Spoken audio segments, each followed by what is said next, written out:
চাচা, আপনার কাছে একটা বিচার নিয়ে আইছি। কাল সন্ধ্যার সময় আমি আমার ৩টা হাঁস পুকুরে ছাইড়া দিছিলাম। সকালে গিয়ে দেখি একটাও নাই। খোঁজ খবর করতে করতে শুনি করিমের পুকুরে নাকি নতুন ৩টা হাঁস দেখা গেছে। আমার তো মনে হইতেছে হাঁসগুলো আমারই। চাচা, এইটা কিন্তু ঠিক কথা না। হাঁস আমি চুরি করি নাই। সকালে দেখি আমার পুকুরে ৩টা হাঁস ভাসতেছে। আমি তো ভাবছি আল্লাহ দিছে, তাই ঘরে নিয়ে আইছি। এখন রহিম আইসা আমারে চোর বানাইতেছে। এই নিয়া দুইজনের এত ঝগড়া লাগছে যে পুরো পাড়া জৈমা গেছে। তাই ভাবলাম গফুর চাচার কাছে গেলে নিশ্চয়ই একটা বুদ্ধি বের হবে। এইডা নিয়ে এত ঝগড়া করার কি আছে রে বাপু? রহিম, তোর হাঁসগুলা তোরে দেখলে কি করে? চাচা, আমি ডাক দিলেই প্যাক প্যাক করে আমার দিকে দৌড়ে আসে। ঠিক আছে, চলো সবাই করিমের পুকুর পাড়ে যাই।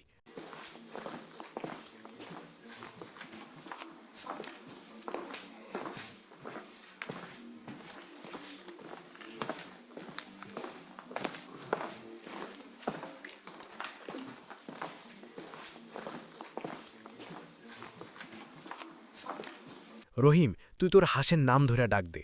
এই প্যাকু, এই সাদা, এই কালা।